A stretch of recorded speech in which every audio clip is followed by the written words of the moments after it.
Hello everyone, I hope you all are doing very good. Today we are going to discuss important MCQs related to midwifery. And first question is gravida denotes the gravida है वो क्या denote करता है। Options हैं pregnant state, previous pregnancy, pregnancy at the stage of 30 and above and all of these. Then right answer is pregnant state. जो gravida है वो दिखाता है कि जो वुमेन है वो प्रेग्नेंट है या नहीं। जैसे ग्रेविडा, प्राइमरी ग्रेविडा होगा कि जो वुमेन है वो फर्स्ट टाइम प्रेग्नेंट है, and multi gravida is like women is pregnant more than 2 or 3 times. Then second question is premature separation of placenta. Normally implanted placenta during the second half of pregnancy, usually with severe hemorrhage, is known as कि जो placenta है उसका prematurely separation हो जाना pregnancy के दौरान, और वो भी बहुत सीवियर हेमरेज के साथ में, क्या कहलाएगा। ऑप्शंस हैं placenta previa, ectopic pregnancy, incompetent cervix and abruptio placenta. Then right answer is abruptio placenta. ये एक ऐसी कंडीशंस होती है जिसके अंदर जो हमारा प्लेसेंटा होता है वो टाइम से पहले ही रप्चर हो जाता है और अपनी साइड्स हैं उसको छोड़ देता है। देन एक इसमें ऑप्शन है एक्टोपिक प्रेगनेंसी। एक्टोपिक प्रेगनेंसी का मतलब होता है कि जो प्रेगनेंसी है, नॉर्मली जो हमारा ओवम है आफ्टर ओवुलेशन, जो हमारा जब फर्टिलाइजेशन हो जाता है फेलोपियन ट्यूब के अंदर, तो वो ओवम यूट्रस में जाके इम्प्लांट होता है। तो वो यूट्रस में ना इम्प्लांट होके जब वो जो फेलोपियन ट्यूब है उसी के अंदर इम्प्लांट हो जाता है किसी भी पार्ट में, नॉर्मली द एम्पुलरी पार्ट, तो उस प्रेगनेंसी को हम बोलते हैं ectopic pregnancy. Then third question is purple blue tinge of the cervix is, जो हमारा सर्विक्स है उसके ऊपर एक पर्पल ब्लू कलर की एक लेयरिंग दिखाई देने लग जाती है। जो सर्विक्स होता है वो थोड़ा थोड़ा ब्लूइश कलर का दिखाई देने लग जाता है, तो उस साइन को हम लोग क्या बोलते हैं। ऑप्शन है Braxton Hicks signs, Chadwick sign, Goodell signs and McDonald signs. तो हम इसको बोलेंगे Chadwick sign.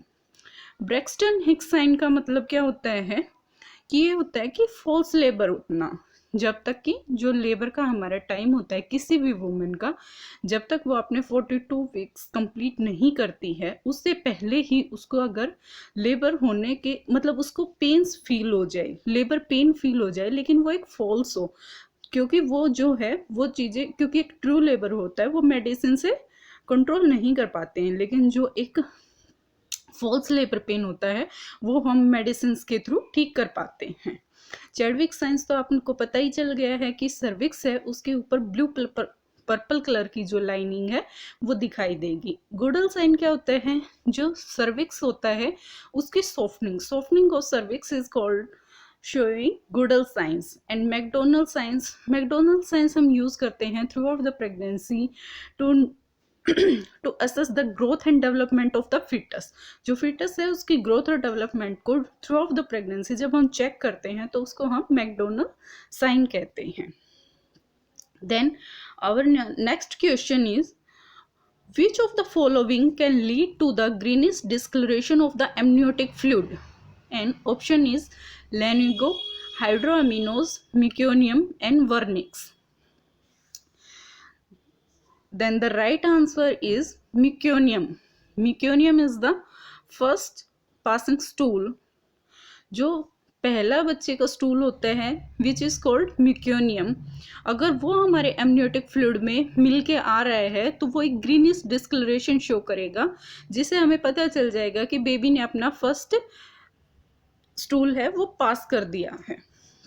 The next question is the placenta is originated from, and option is Corian frondosum, decidual vera, decidual capillaries and myocardium. तो जो placenta है वो originate होता है कोरियन फ्रोंडोसम से। Next question is AIDS is not transmitted from mother to baby by, इन्होंने पूछा है नॉट ट्रांसमिटेड, तो ऑप्शंस हैं breast feeding, skin to skin contact, placenta and all of these. तो एड्स कैसे ट्रांसमिट हो सकता है? थ्रू ब्रेस्ट फीडिंग भी हो सकता है, प्लेसेंटा के थ्रू भी हो सकता है, but skin to skin contact से एड्स है वो ट्रांसमिट नहीं हो सकता है। Next question is the greatest danger in breech presentation during labour is. जो ब्रीच प्रेजेंटेशन होती है, अगर हम बात करें पहले कि ब्रीच प्रेजेंटेशन है वो क्या होती है।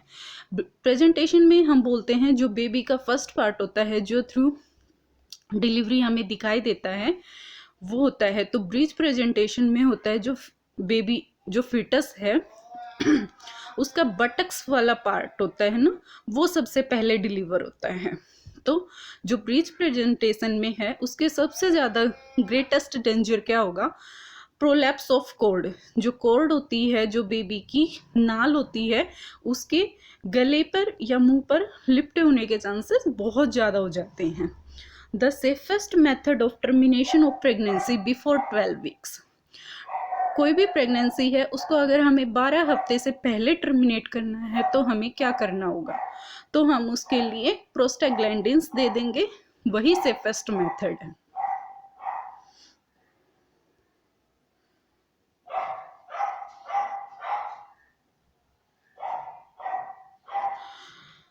Next question is physiological anaemia during pregnancy is a result of. जो फिजियोलॉजिकल एनीमिया है ड्यूरिंग प्रेगनेंसी वो मेनली किसकी वजह से होता है? It mainly increased by, options हैं increased blood volume, decreased dietary intake, decreased erythropoiesis after first trimester and increased detoxification demands on mother liver। तो जो फिजियोलॉजिकल एनीमिया होता है वो increased blood volume होने की वजह से होता है। तो ऑप्शन ए इज राइट। इसमें मेनली क्या होता है कि जो हमारी रेड सेल्स होती हैं वो इंक्रीज हो जाती हैं, जिसकी वजह से डाइल्यूशनल एनीमिया होता है, जो कि जो फर्दर नेम है जिसका फिजियोलॉजिकल एनीमिया। इसको हम डाइल्यूशनल एनीमिया भी बोल सकते हैं या फिजियोलॉजिकल एनीमिया भी बोल सकते हैं। The outer most membrane of the placenta is. जो प्लेसेंटा है उसकी जो आउटर मोस्ट मेम्ब्रेन होती है उसे क्या बोलते हैं? ऑप्शन है amnion, chorion, yolk sac and cotyledons. तो जो मेम्ब्रेन होती है प्लेसेंटा की उसको हम बोलते हैं Korean. Next question is the blood vessels in the umbilical cord consist of। जो umbilical cord होती है उसमें जो blood vessels होती हैं वो कितनी होती हैं? तो options हैं 2 arteries and 1 vein, 2 arteries, 2 veins and 1 artery, then 1 artery and 1 vein, then 2 artery and 2 vein। तो right answer है 2 arteries and 1 vein। Next question है obstetrical emergencies include all except. कि कौन कौन सी ऑब्स्टेट्रिकल इमरजेंसी होती हैं सिवाय इसकी? Ectopic pregnancy, placenta anterior, placenta previa and eclampsia. जो एक्टोपिक प्रेगनेंसी है वो भी इमरजेंसी है, प्लेसेंटा एंटीरियर है वो भी इमरजेंसी है, प्लेसेंटा प्रीविया है वो भी इमरजेंसी है। जो एक्लेम्पशिया है वो इमरजेंसी नहीं है। हाँ, एक सीवियर कंडीशन होने में वो भी इमरजेंसी की कंडीशन में काउंट होता है, लेकिन जो बाकी 3 ऑप्शंस हैं उनके मुकाबले में जो एक्लेम्पशिया है, क्योंकि जो प्रेगनेंसी होती है एक्लेम्पशिया जो एक सीजर की कंडीशन होती है उसमें वो as compare to other options वो कम मानी जाती हैं। A woman had a midline episiotomy performed at delivery. The primary purpose of the episiotomy is to। जो डिलीवरी के टाइम पे हम एपी लगाते हैं उसका मेनली पर्पस क्या होता है? ऑप्शंस हैं allow forceps to be applied, enlarge the vaginal opening, eliminate the possibility of lacerations and eliminate the need of cesarean birth। तो मेनली हम किस लिए करते हैं एपी? एपी हम लगाते हैं eliminate the need of caesarean birth, कि जो हमें हमें नॉर्मल डिलीवरी से जो सीजेरियन की तरफ फर्दर मूव ऑन करना पड़े, उस चीज को प्रिवेंट करने के लिए हम एपी लगाते हैं। A woman delivering this morning because this is her first child, which of the following goals is more appropriate? Question में पूछा गया है कि एक वुमेन है जिसने अभी सुबह में किसी बच्चे को जन्म दिया है, तो सबसे पहले मोस्ट अप्रोप्रिएट गोल क्या होना चाहिए?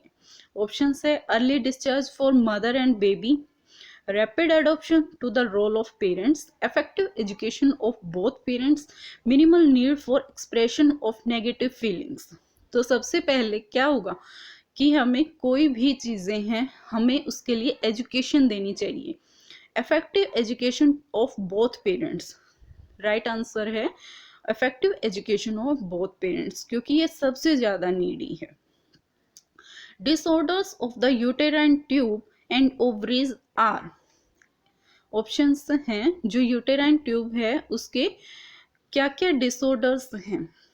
तो ऑप्शंस हैं acute salpingitis, ectopic pregnancy, tumours and all of these. तो राइट आंसर है जो ये सभी हैं, ऑल ऑफ दीज, ये सभी डिसऑर्डर्स हैं यूटेराइन ट्यूब्स एंड ओवरीज के।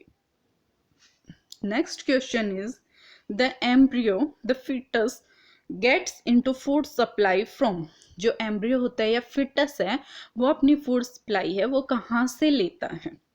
ऑप्शंस हैं arteries of the mother, the uterus, the placenta, the amniotic sac.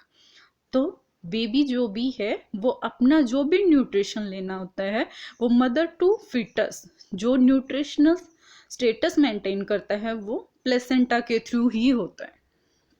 तो राइट आंसर है प्लेसेंटा।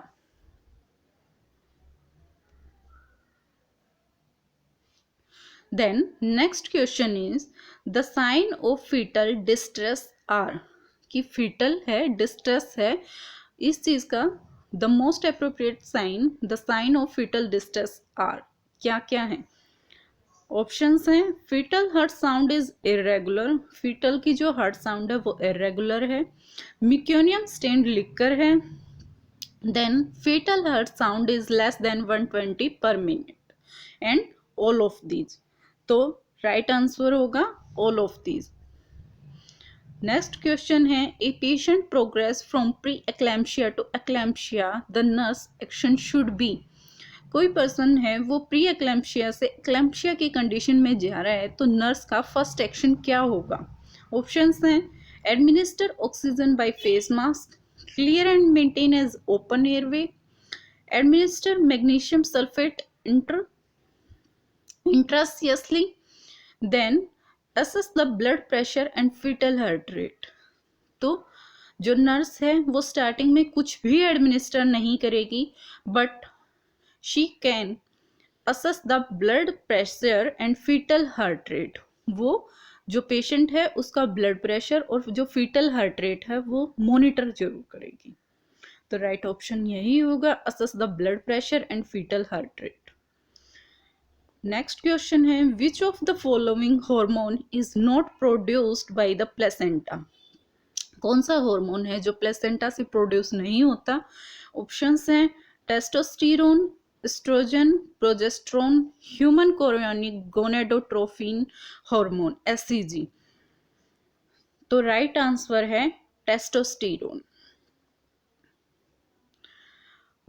नेक्स्ट क्वेश्चन है most frequent side effect associated with the use of IUCDs is, जो भी intrauterine devices हम use करते हैं उनके मोस्टली साइड इफेक्ट्स क्या होते हैं? ऑप्शंस हैं ectopic pregnancy, expulsion of IUCD, then rupture of uterus, then excessive menstrual flow. तो सबसे मोस्ट फ्रीक्वेंट साइड इफेक्ट होता है आईयूसीडीज का excessive menstrual flow. Next question is which of the following is sine of toxaemia of pregnancy, कि toxaemia show कर रहा है pregnancy में, इस चीज का क्या साइन है? देन ऑप्शन है low blood pressure, high blood pressure, low blood sugar, high blood sugar. तो ऑप्शन है हाई ब्लड प्रेशर। अगर कोई भी कंडीशंस है कि प्रेगनेंसी है, टॉक्सीमिया शो कर रहे हैं, तो उसका जो साइन होगा वो होगा हाई ब्लड प्रेशर। जो ब्लड प्रेशर है वो इंक्रीज मिलेगा। नेक्स्ट क्वेश्चन है physiological anaemia during pregnancy is the result of. Question repeat हो गया क्योंकि इंपॉर्टेंट है। ऑप्शंस हैं decrease dietary intake of iron, increased plasma volume of mother, decreased erythropoiesis in the pregnancy and increased demand of the fetus। तो क्या होगा? increase plasma volume of the mother। Right answer होगा option B, increase plasma volume of the mother। Next question है in the following which is the primary feature of cervical cancer. Cervical cancer का primary feature क्या है? Options हैं polyuria, weight gain, vomiting and irregular menstruation. तो right answer होगा irregular menstruation. सबसे पहले जो इफेक्ट पड़ेगा जो फीमेल है उसकी जो मेंस्ट्रुअल साइकिल है उसके ऊपर इफेक्ट डालेगा। तो नेक्स्ट है if the first day of women last menstrual period was July 22, then estimated date of childbirth would be। तो अगर हमें कहीं भी ईडीडी निकालनी होती है तो हम क्या करते हैं 7, तो हम करते हैं जो 7 हम जितनी भी डेट होती है उसमें 7 प्लस करते हैं एंड 9 मंथ ऐड करते हैं। अगर हम 22 में अगर 7 डेज ऐड करेंगे तो हमारे डेज हो जाएंगे 20, तो हमारी डेट आएगी 29। एंड अगर हम मंथ में जुलाई से आगे 9 मंथ इंक्लूड करेंगे तो हमारा मंथ आएगा अप्रैल। तो इसका राइट आंसर होगा अप्रैल 29।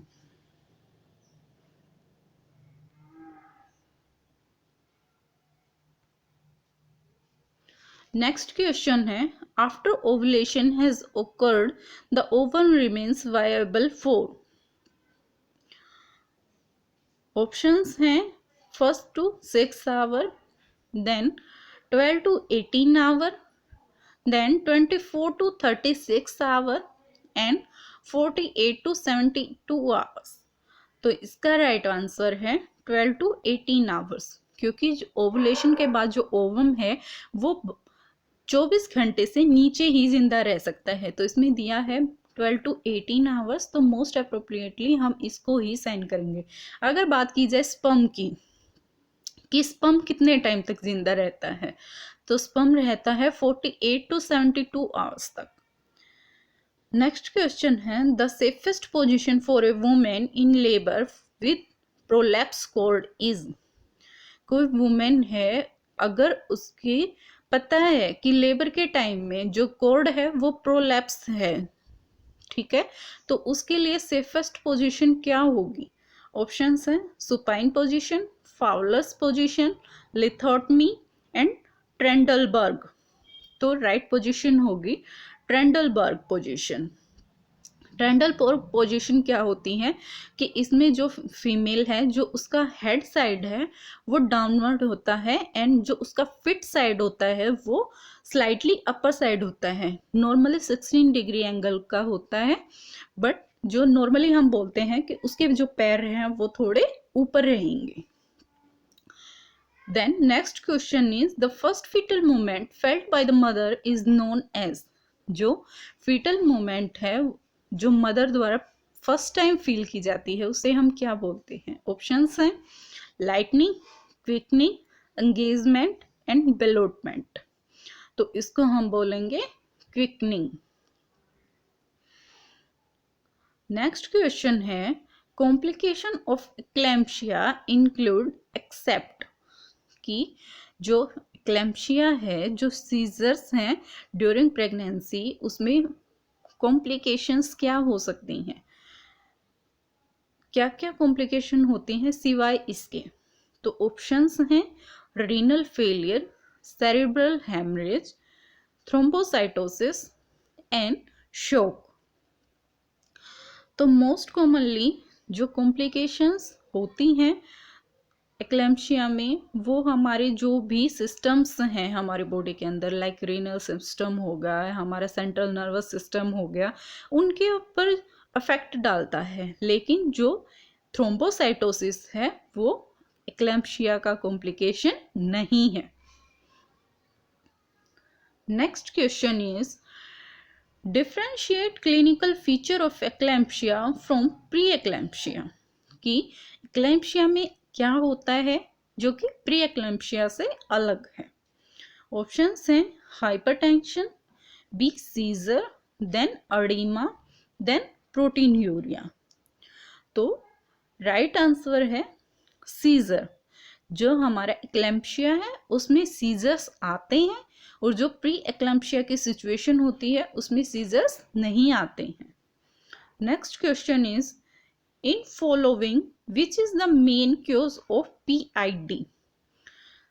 फर्स्ट ऑफ ऑल पीआईडी क्या है? पीआईडी है pelvic inflammatory disease. Right options क्या हूं? अभी ऑप्शंस की बात करें हम तो ऑप्शंस हैं abruptio placenta, placenta previa, ectopic pregnancy and PPH. जो पीआईडी है, अगर हम बात करें पेल्विक इन्फ्लामेटरी डिजीज, वो मेनली हमारी किस वजह से होती है? ये जो भी हमारी सेक्सुअली ट्रांसमिटेड डिजीज हैं, या कि गोनेरिया है, क्लेमाइडियल का इन्फेक्शंस है, मेनली उनकी वजह से होती है। जो पीपीएच की कंडीशंस होती हैं वो मेनली क्योज करती हैं पीआईडी को। तो ये थी हमारी छोटी सी क्लास। कैसी लगी आपको जरूर बताइए। Thank you.